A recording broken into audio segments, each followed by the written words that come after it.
Good day everyone, I am Maria Nicole O. Escobar, and for today's video, we are going to discuss about the disease people cured by fixing their genes. So let's start. Disease people cured by fixing their genes. Putting genes into plants and domestic laboratory animals is one thing. What about using genetic engineering to modify humans, in particular to cure human disease? So just like the scientists do in plants and animals, where they are putting genes into it for changes and better situation of the plants and animals, we humans have too. Because of course, we also have genes, but unfortunately, some are defective. So by the help of science, specifically the gene therapy and genetic engineering, genes can be modified to enhance the capability of one organism. There are two quite different procedures that are being debated under this heading, and they need to be discussed separately. The first procedure is to insert foreign genetic material into the germline into sperm or eggs, where they could be passed on to succeeding generations.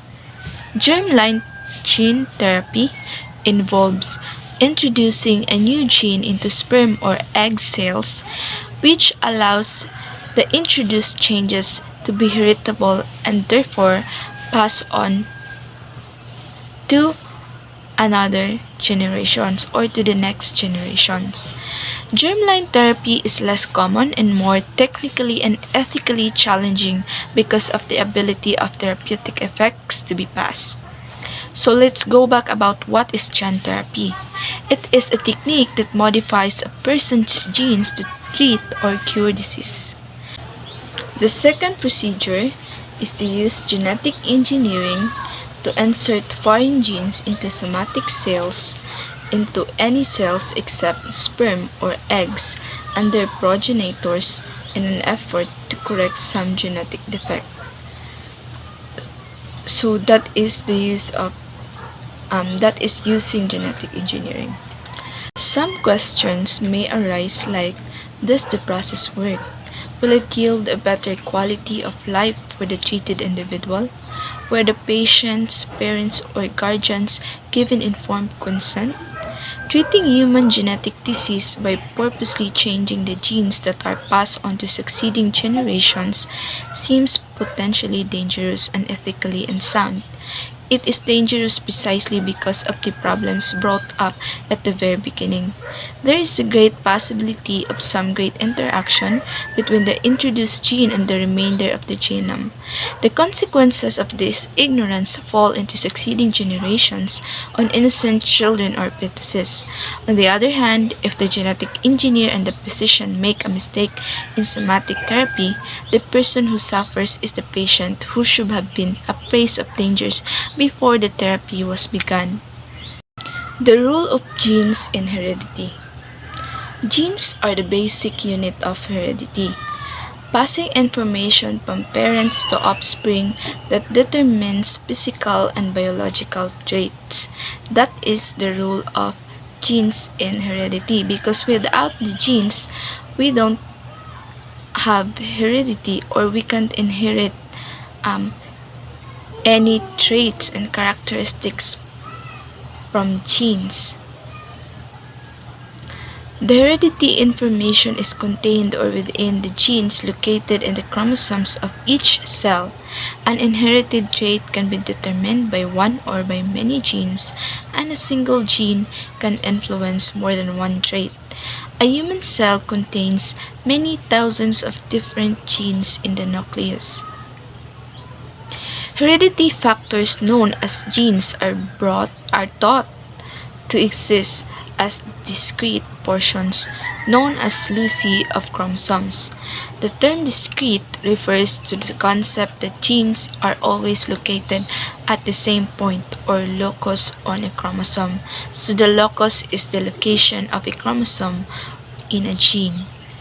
It is believed that pairs of homologous chromosomes contain linear, matching arrangements of genes exerting parallel control over the same traits. Pairs or genes that exercise such parallel control over the same traits are known as alleles, which are of two kinds, dominant and recessive. Always remember that dominant traits or dominant alleles always express recessive alleles. Genetic characteristics can be extremely complex and may require the actions of several separate genes to be expressed in the adult organism. An example of traits that require more than a single pair of genes to be expressed are human height and human color. Other traits may be controlled by a single pair of genes. Some of these traits may have extreme phenotypes such as albinism, lack of skin pigment in human. So there are common genetic disorders. First is Down syndrome, sickle cell disease, phenylketonuria, and the last one is hemophilia. So, when we say Down syndrome, it is a moderate intellectual or developmental absence. Then sickle cell disease, it is a blood disorder. Phenylketonuria, an inborn error of metabolism or a slow conversion of the food into energy. Without treatment, PKU can damage the brain and nervous system, which can lead to learning disabilities. Then the last one, hemophilia, is a mostly inherited genetic disorder that impairs the body's ability to make blood clots, a process needed to stop bleeding. This results in people bleeding for a longer time after an injury, easy bruising, and an increased risk of bleeding inside joints or the brain. Each of our gene codes contains unique protein, and each protein has a separate and distinct function to perform in the cell. Now, let's proceed to the effects of genes in our environment. Genes are inherited, but their expression can be modified by interactions with the environment. Genetic traits are determined largely through the precise information found in the cell's gene structure. A variety of factors in the environment can actually alter the effects of a particular gene. So some example of these effects are as follows. First is effect of light or chlorophyll production.